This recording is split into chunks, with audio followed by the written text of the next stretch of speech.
Now, if this individual gets in, he would be considered the first black pope ever, as far as we're concerned, unless you believe that Peter was the first pope, then maybe he will not really be considered the first black pope. But that's neither here or there. Once again, I don't follow the papacy, nor do I agree with it, nor do I really believe in the tradition of the papacy. But nevertheless, though, what I do believe in and what I do agree with my Catholic brothers and sisters is the scriptures. And that is something that we, as believers, Christians, and Catholics, hold dear, the scriptures, right? Now, the key, though, is that our leaders ought to hold dear the scriptures. And I found this very interesting, actually, when I read about this particular potential future pope. And it had me asking the question, would this individual be worse than even Pope Francis was? Because Pope Francis, quite frankly, wasn't the best pope morally. There were a lot of things that he believed in, a lot of things that he said. He distorted the gospel of Jesus Christ as well. And he turned a blind eye to a lot of the immoral activities that have been occurring in the past to the present within the Catholic Church. And it just seems as life progresses, things just seem to get progressively worse. So it led me down this rabbit hole. Lo and behold, guys, I started to do a little bit of research in regards to who may be next up to take on the Pope, the papacy, to become the next pope. And I was introduced to this individual right here who, as I said, if he does get in, he'll be considered the first black pope. But guess what, though? At the end of the day, the question is, would he be worse than Pope Francis was? Now, his name is Robert Sarah. Cardinal Robert Sarah served as prefect of the Congregation for Divine Worship and Discipline of the Sacraments from 2014 to 2021. The question is, what does he actually believe in? Well, first and foremost, what we do know, according to this article, is that he was elevated to the title of Cardinal by Pope Benedict XVI in 2010, and he has held additional positions at the Vatican. Now, he is 79 years old, considerably older than all the other contenders. But it's interesting, though, because he is, as I said, a black man, and he is a native of Guinea, which would basically make him the first pope from sub-Saharan Africa if he is elected. Now, apparently, Mr. Robert Sarah has a following among conservative Catholics, a strong following among conservative Catholics in the Western world, particularly in the United States and Western Europe. So what we see, though, is that he seems to be more of a right-leaning ideologically right-leaning potential future pope. All right. Now, this is very interesting. Sarah as a favorite of those who would like to roll back the reforms of Pope Francis. So they would identify him as one who would basically take what Pope Francis has put out there, roll that bad boy back. They describe him as a Trump-like pope. Yeah, very interesting. We're going to see exactly some of the things he actually says. During a speech last year at the Catholic University of America in Washington, D.C., Sarah lamented, what did he lament? The loss of devout Christian living. That's one thing. He lamented our obvious Christian culture and in the form of public dissent, sometimes even from high-ranking officials or prominent institutions. So he could not swallow the pill that gave heed to things that were ungodly, particularly from high-ranking officials and prominent institutions. He realized that there was clearly a loss of devout Christian living. Our obvious Christian culture was being diluted primarily by those who served in high-ranking positions and those who serve in prominent institutions. He even goes even further. It says he referred to then President Joe Biden, who claims to be a practicing Catholic and outspoken supporter, though, of legal deletion of babies. That's Joe Biden, right? He's a quote-unquote practicing Catholic, but he's an outspoken supporter of deleting babies. Mr. Robert Serra refers to him as a cafeteria Catholic, meaning his position, the way he views a Joe Biden, is he views Joe Biden as a superficial Catholic. Wow. Interesting. So far, so good. As far as I'm concerned, it seems like he actually stands for something. Check this out. The Catholic Church leader also called on Catholics in the U.S. to do what?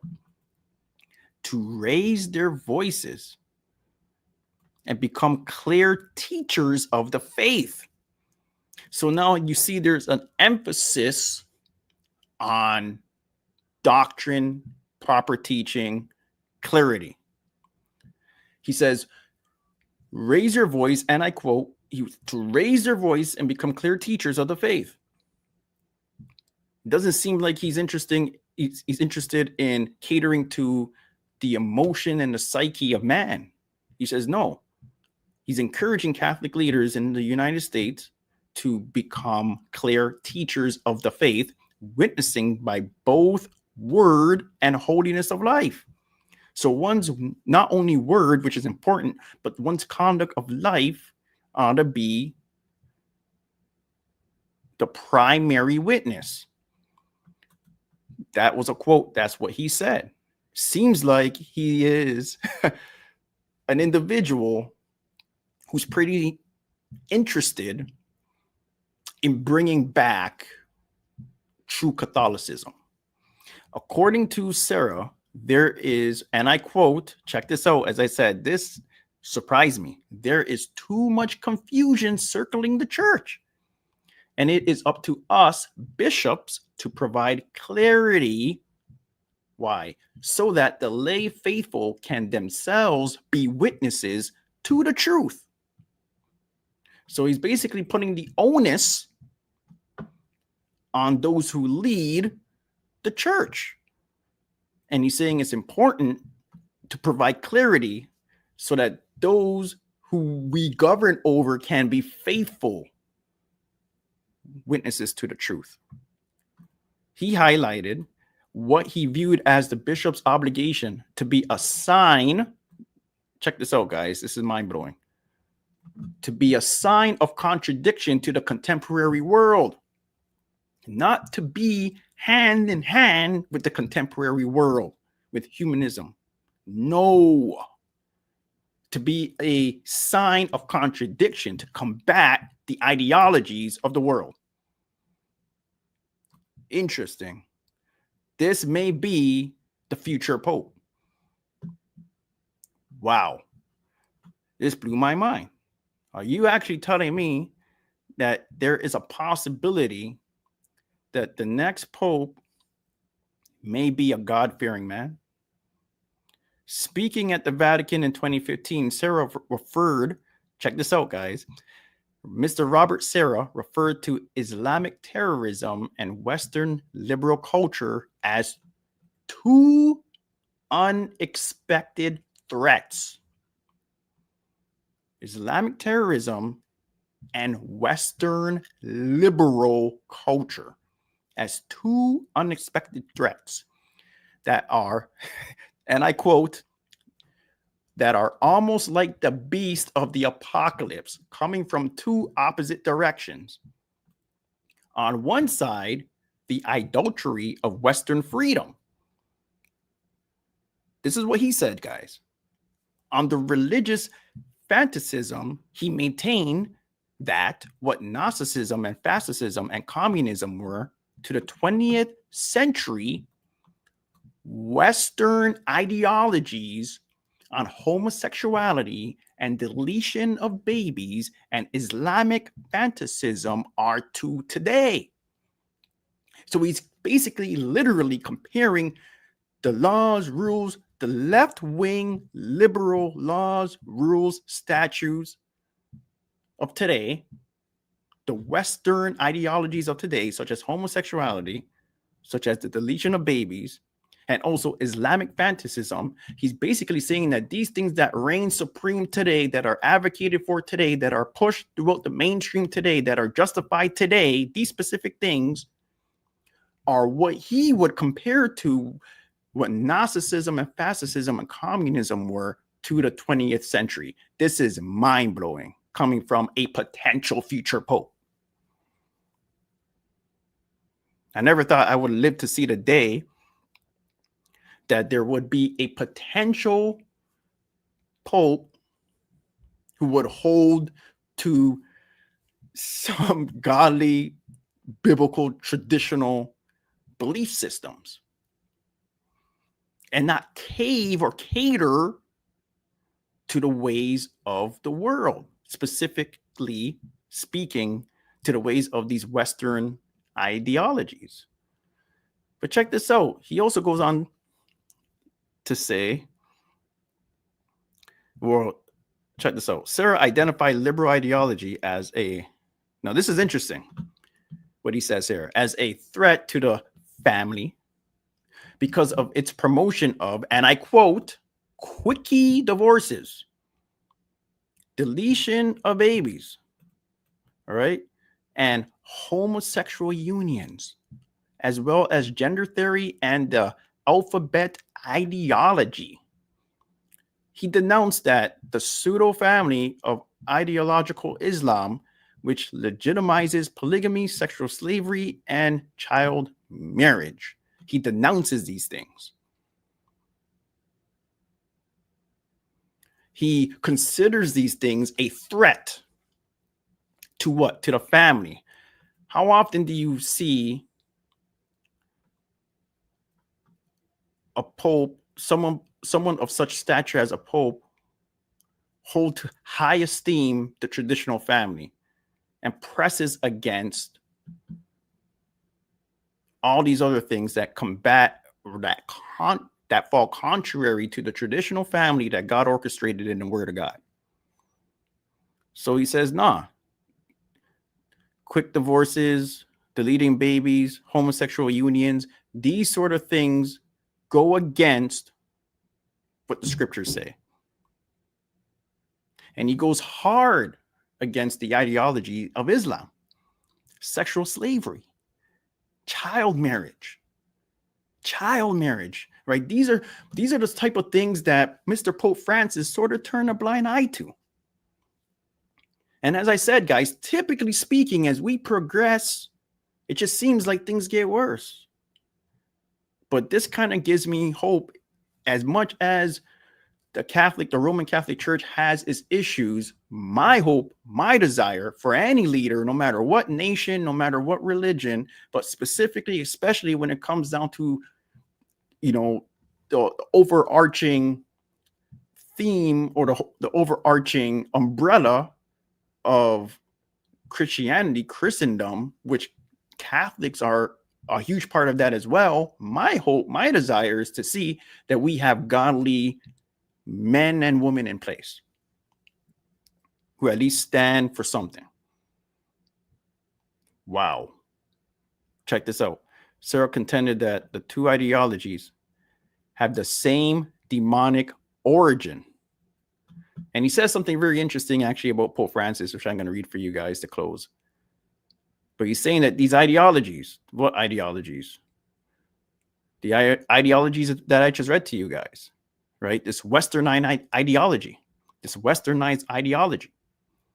right? And this Islamic ideology. These specific ideologies go against the truth of God and share the same demonic origin.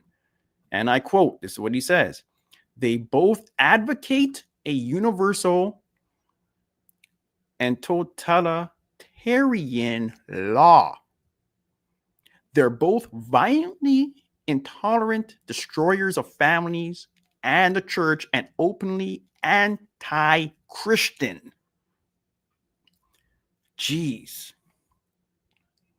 Sarah also, interestingly enough, criticized Pope Francis' authorization of the blessing of same-sex couples, as he considered it heresy, while calling the idea of making priestly celibacy optional a break with apostolic tradition that would have serious consequences.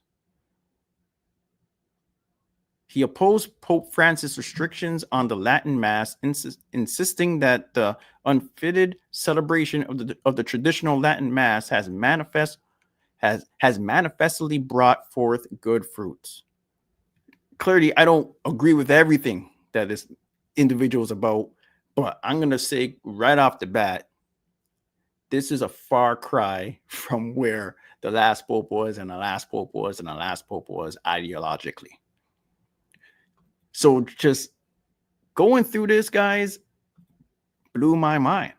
I'm like, dang, wow, is it possible?